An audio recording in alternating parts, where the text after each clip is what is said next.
को मेरा प्रणाम, नमस्कार और जोहार करती हूँ।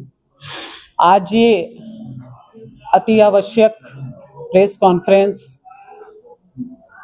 हम लोगों का बुलाने का मेन उद्देश्य है कि हमारे झारखंड में जो संविधान की लड़ाई हमारे कांग्रेस के नेता आदरणीय राष्ट्रीय अध्यक्ष मल्लिकार्जुन खड़गे जी, हमारे आदरणीय जन जन के नेता राहुल गांधी जी और तमाम हमारे सभी सम्मानित नेतागण, कार्यकर्तागण संविधान बचाने को लेकर जो लड़ाई लड़ रहे हैं, उसका आयोजन एक ऐतिहासिक रूप से रांची पुराने विधानसभा धुरवा मैदान में होने जा रहा है।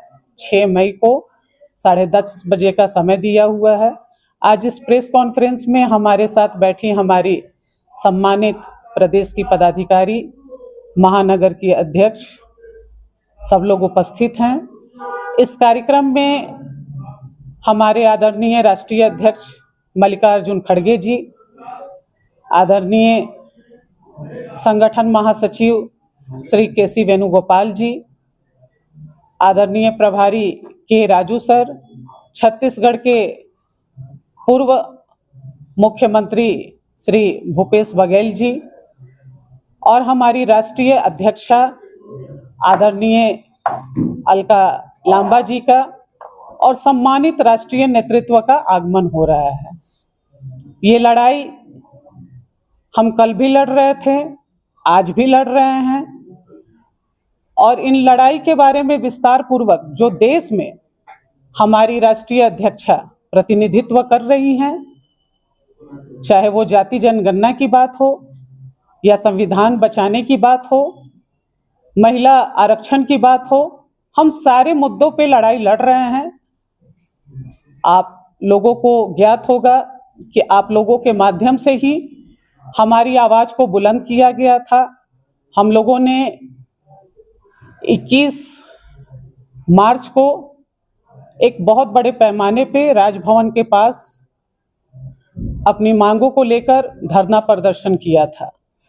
लेकिन दुर्भाग्य है कि भाजपा के जो नेता हैं और 2014 के बाद एक ऐसी भयावह स्थिति आई कि जो देश का चौकीदार है वही देश के लोकतंत्र और संविधान के साथ लगातार खिलवाड़ करने का काम कर रहा है। 14 अप्रैल को हमारे बाबा साहब जी का जयंती था।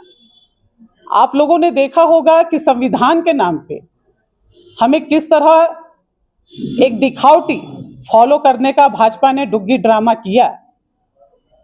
डोरंडा बाबा साहब के प्रतिमा स्थल पे ये लोग बैठे रहे, लेकिन इनको कोई वक्ता तक नहीं मिला जो बाबा साहब के जीवनी पे प्रकाश डाले। बाबा साहब ने जो धरोहर इस देश को दिया है, ये सिर्फ कांग्रेस की लड़ाई नहीं है, ये लड़ाई देश के सभी सम्मानित जनता की लड़ाई है। और आप देखेंगे कि ये 6 तारीख को जो कार्यक्रम होने जा रहा है, ये कार्यक्रम नहीं, एक संकल्प कि सारे लोग जो हमारे झारखंड के सम्मानित गार्जियन हैं, सशक्तिकरण की मिसाल बनी हमारी महिलाएं हैं, युवा भाई हैं, सभी लोग एक मील की पत्थर की तरह ऐतिहासिक रूप से इस कार्यक्रम में शिरकत करेंगे, क्योंकि ये स्वाभिमान की लड़ाई है और संविधान सिर्फ एक कागज और डायरी में बंद करने की चीज नहीं है। संविधान है तो हम हैं। अगर संविधान नहीं रहेगा तो ना हम सामाजिक न्याय का हिस्सा बन पाएंगे और ना हम लोकतंत्र में रहकर सुरक्षित रह पाएंगे। जहां पहलगाम में इतनी बड़ी घटना होती है, देश के प्रधानमंत्री बिहार में चुनावी सभा कर रहे हैं, लेकिन उन्हें उन मृतक के परिजनों से मिलने का जरा सा भी सुध नहीं रहा। एक तरफ वो मृतक के परिजन आंसुओं से, जनसैलाब से लबालब थे और वहां पे देश का प्रधानमंत्री बिहार के मुख्यमंत्री के साथ एक जो फोटो वायरल हुआ, वीडियो वायरल हुआ, उसमें हंसी ठिठोला कर रहा है। तो निश्चित रूप से कहीं ना कहीं इस देश के प्रधानमंत्री की मानसिकता जो है वो पूरा देश देख रहा है कि वो लोकतंत्र के हित में नहीं है, संविधान के हित में नहीं है और न देश के लोगों के हित में है।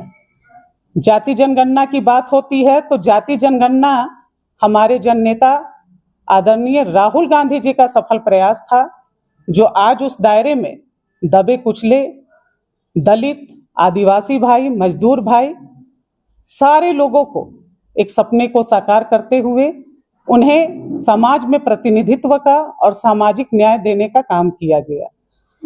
और अब हमारी यही मांग है कि जैसे महिलाओं को, आधी आबादी को आरक्षण देने की बात कर ये जुमलेबाजी कर गए, उसी तरह से ये जाति जनगणना भी जुमलेबाजी में ना रहे।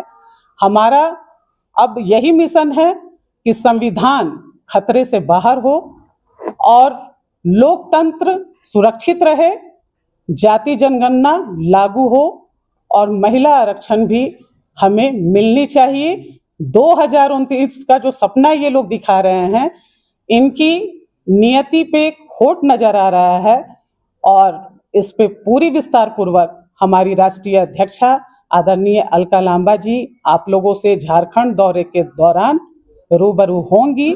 और देश में उन्होंने जो देखा है भाजपा के नेताओं के द्वारा संविधान को रौंदने का, लोकतंत्र को कुचलने का और जातीय जनगणना के नाम पे अगर किसी स्टेट में चुनाव होता है तो ये वहाँ के लोगों को गुमराह करना चाहते हैं। उन सारी चीज़ों से पर्दा उठाने का काम किया जाएगा। और मैं आज यही आप लोगों से कहूँगी कि देश हित में और झारखंड हित में भाजपा की नियति कहीं से साफ नहीं है। झारखंड महिला कांग्रेस अपनी पूरी ताकत के साथ 6 मई को आधी आबादी अपना प्रतिनिधित्व दिखाएगी और ये ऐतिहासिक जो रैली होगी उसमें महिला कांग्रेस एक मिसाल बनकर सामने आएगी। केंद्रीय गृह मंत्री ने कहा था, अमित शाह जी का नाम तो सब लोगों ने सुना ही है और वो सदन में क्या कहते हैं आप लोगों ने सुना होगा कि अंबेडकर अंबेडकर, इतना बार तो आप लोग भगवान का नाम लेते तो शायद जीवन सफल हो जाता। कांग्रेस के किसी नेता ने ये बात नहीं कही। बाबा साहब के नाम पे जो ऐसी अक्षोभ टिकना टिप्पणी करे, ऐसे भाजपा के नेता अगर दुहाई देते हैं तो वो देखने की चीज है। और आप लोग उस चीज का विटनेस भी बने हैं कि अंबेडकर जयंती के दिन 14 अप्रैल को डोरंडा में भाजपा का जो डुग्गी ड्रामा हो रहा था, उनके मंच पे एक भी व्यक्ति नहीं दिखा उनके साथ, जबकि एक तरफ कांग्रेस की जो कार्यक्रम हो रहा था, सभा हो रहा था, उसमें एक जन सैलाब देखने को मिला। बाबा साहब के नाम के साथ, संविधान के साथ खिलवाड़ करना बंद करें। मुझे पता है कि ये सत्ता के लोभी हैं, इनके सामने संविधान और लोकतंत्र मायने नहीं रखता है, इनके सामने अडानी अंबानी की दोस्ती और यारी ही मायने रखेगी। झारखंड के 24 जिलों से कितना महिला रैली में आने को मिली? देखिए, झारखंड के 24 जिलों से हम लोगों ने 3000 का टारगेट लिया है। अभी हमारी कंट्रोलिंग कमेटी की बैठक हो रही थी जिसमें हमारी बहनें भी वॉलंटियर हैं जो आधी आबादी का 6 मई को प्रतिनिधित्व करेंगी। आदरणीय अध्यक्ष केशव महतो कमलेश जी और जो मॉनिटरिंग कमेटी के इंचार्ज बनाए गए हैं गौ आयोग के राजीव रंजन प्रसाद जी, उनके साथ अहम बैठक हुई। निश्चित रूप से आधी आबादी का एक बड़ा जनसैलाब आपको 6 मई को संविधान बचाओ रैली में दिखेगा।